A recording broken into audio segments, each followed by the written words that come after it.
എന്തിനാണോ നമ്മൾ നേരുന്നത്, എപ്പോഴാണോ നമ്മുടെ അവധി, അത് കൃത്യമായി പാലിക്കാതെ നമ്മൾ ചെയ്താൽ നല്ല അനുഭവമല്ല ദുരനുഭവങ്ങൾ ഉണ്ടാവണം. അങ്ങോട്ടൊരു വാഗ്ദാനമായിട്ടൊരു കാര്യം പറയണ്ട, പ്രാർത്ഥനയായിട്ട് മതി. എല്ലാം പ്രാർത്ഥനയായിട്ട് ഇതുപോലെ ഞാൻ ചെയ്തു കൊള്ളാം. നമസ്കാരം. പെപ്പേശ്ശേരി കോയന്നമ്പൂരി. പല കുടുംബങ്ങളിൽ താമ്പൂല പ്രശ്നം വയ്ക്കുമ്പോഴും അഷ്ടമംഗലം വയ്ക്കുമ്പോഴും ചില കുടുംബ പ്രശ്നം വയ്ക്കുമ്പോഴൊക്കെ നമ്മൾ മിക്കവാറും കാണാറുണ്ട്, ഗുരുവായൂർക്കൊരു വഴിപാട് നേർന്ന് മുടങ്ങി, ഏറ്റുമാനൂർക്കൊരു വഴിപാട് നടന്നു മുടങ്ങി, അല്ലെങ്കിൽ അങ്ങനെ ചോറ്റാനിക്കരയ്ക്കൊരു വഴിപാട് നടന്നു മുടങ്ങി കിടപ്പുണ്ട് എന്ന്. ശരിക്ക് ഒരു യുക്തിയായിട്ട് ചിന്തിക്കാം നമുക്ക്. വഴിപാട് ശരിക്കും നേരാവോ? അതൊരു ചോദ്യമായിട്ട് കിടക്കൂട്ടാം. വഴിപാട് നേർന്നാൽ അത് മുടങ്ങാവോ? ഈ രണ്ട് കാര്യത്തിലൊന്ന് ഉത്തരം നമുക്കൊന്ന് തേടാം. എൻ്റെ മോൾക്ക് ജോലി കിട്ടിയാൽ തുലാഭാരം നടത്താം, ജോലി കിട്ടിയില്ലെങ്കിൽ അപ്പോൾ തുലാഭാരം ഇല്ല. അങ്ങനെ നേരുന്ന ഒരു ഔചിത്യമാണോ? എൻ്റെ കുട്ടിക്ക് നല്ല വിവാഹം നടന്നാൽ 3 കദളിക്കൊല വയ്ക്കാം, നല്ല വിവാഹം നടന്നില്ലെങ്കിൽ കദളിക്കൊലയും വയ്ക്കില്ല എന്നാണല്ലോ. ഭഗവാന് ശക്തി ഉണ്ടെങ്കിൽ ചെയ്താൽ ഞാൻ കൈക്കൂലിയായിട്ട് ഇത്ര തരാം. അതല്ലേ ഈ നേർന്ന് വയ്ക്കുന്നതിൻ്റെ ഒരു രീതി. മറ്റു രീതി നേരാറുണ്ട്. കുട്ടി ഉണ്ടായി കഴിയുമ്പോൾ ഞാൻ ചോറൂണ് അവിടെ നടത്താം, തുലാഭാരം നടത്തിക്കോളാം.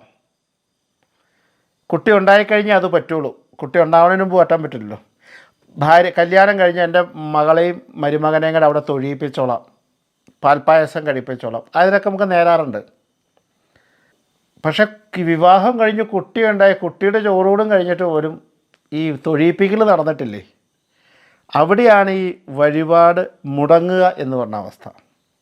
ഒരു ചെറിയ നെയ്വിളക്കാകാം, 1 രൂപയുടെ നാണയമാകാം, ഒരു ഗംഭീര വഴിപാടാവാം, ഒരു ദിവസത്തെ പൂജയാകാം, ഒരു നിലവിളക്കാവാം, 1 മീറ്റർ ചുവന്ന പട്ടാവാം.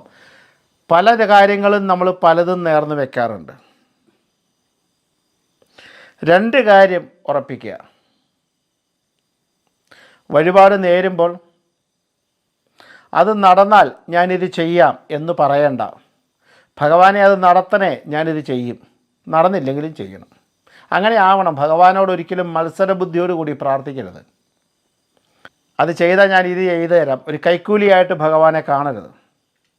ഭഗവാൻ എനിക്കത് നടത്തിത്തരണം, അന്നത്തെ സാമ്പത്തികം അനുസരിച്ച് ഞാൻ ഇങ്ങനെ ചെയ്യിപ്പിച്ചോളാം, അല്ലെങ്കിൽ അതിന് മുമ്പ് പൈസ കിട്ടിയാൽ ഞാൻ ചെയ്യാം, അങ്ങനെയൊക്കെ നേരാം.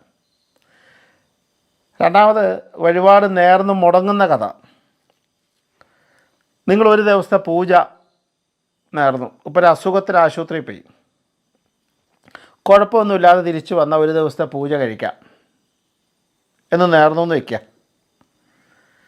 ആശുപത്രി കിടക്കാൻ അമ്പലത്തിൽ പോകാൻ പറ്റാത്തതുകൊണ്ട് അങ്ങനെ നേർന്ന അദ്ദേഹം വന്നു, തിരിച്ചു വന്നു, അത് കഴിഞ്ഞ് മഴക്കാലമായി, അങ്ങനെയായി ഇങ്ങനെയായി, ഈ പൂജ ഇങ്ങനെ നീണ്ട് പോവുക.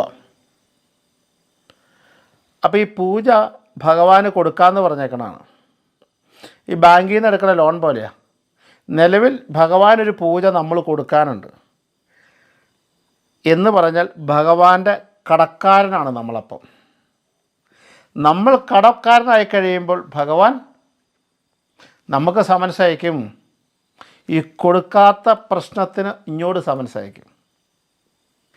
എന്തിനാണോ നമ്മൾ നേരുന്നത്, എപ്പോഴാണോ നമ്മുടെ അവധി, അത് കൃത്യമായി പാലിക്കാതെ നമ്മൾ ചെയ്താൽ നല്ല അനുഭവമല്ല ദുരനുഭവങ്ങൾ ഉണ്ടാവണം.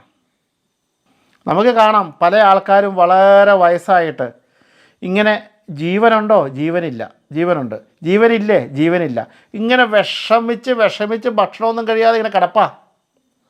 ഓടി വരും, അമ്മ കിടപ്പാ തിരുമേനി, നോക്കാൻ പറ്റില്ല, ഇങ്ങനെ മലമൂത്രമൊക്കെ അവിടെ പോവുക, ഒന്ന് പെട്ടെന്ന് കഴിഞ്ഞ് കിട്ടാൻ എന്താ മാർഗം എന്നൊക്കെ പറഞ്ഞ് ജ്യോത്സ്യനെ കാണാൻ വരും.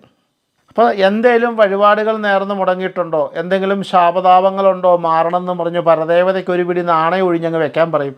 അപ്പം തന്നെ ഇതിന് മാറ്റാവും. എന്താ അതിന് കാരണം? ചിലപ്പം ഒരു അമ്പലത്തിലേക്ക് ഒരു വിളക്ക് നേർന്ന് മുടങ്ങിയിട്ടുണ്ടാവും. ആ വിളക്ക് കരിക്കുന്നിടം വരെ ജീവൻ ഇവിടെ കിടക്കും, അതിൻ്റെ ദുരിതം കിടക്കും.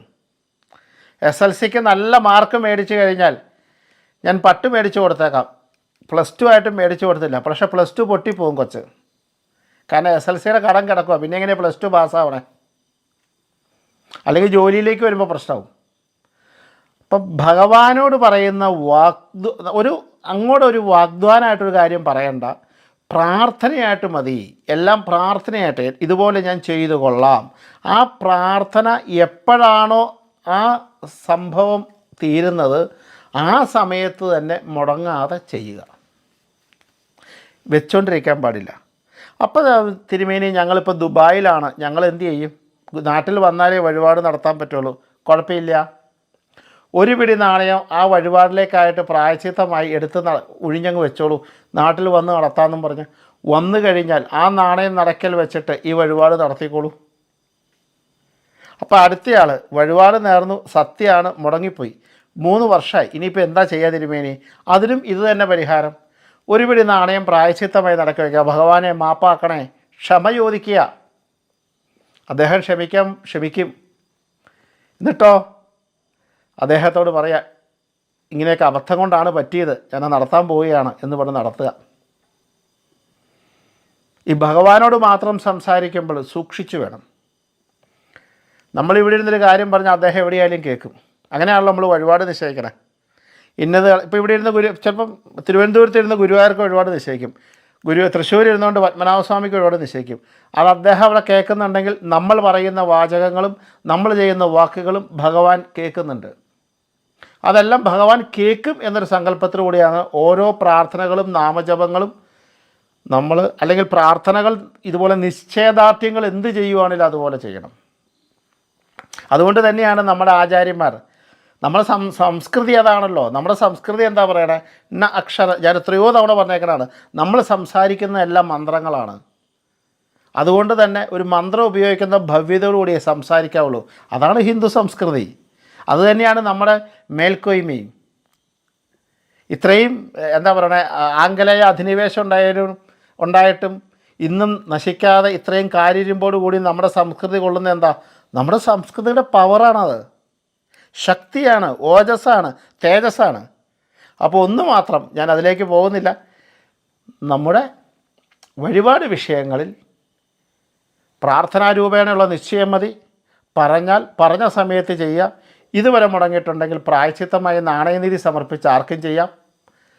ഇനി അങ്ങോട്ട് ഭഗവാനെ പറ്റിക്കുന്ന രീതിയിലാവരുത്, വില പേശുന്ന രീതിയിലാവരുത്, പ്രാർത്ഥനയായിട്ട് മതി. അത് നിങ്ങളുടെയും നിങ്ങളുടെ പരമ്പരയ്ക്കും നന്മയെ പ്രദാനം ചെയ്യും. നന്ദി, നമസ്കാരം.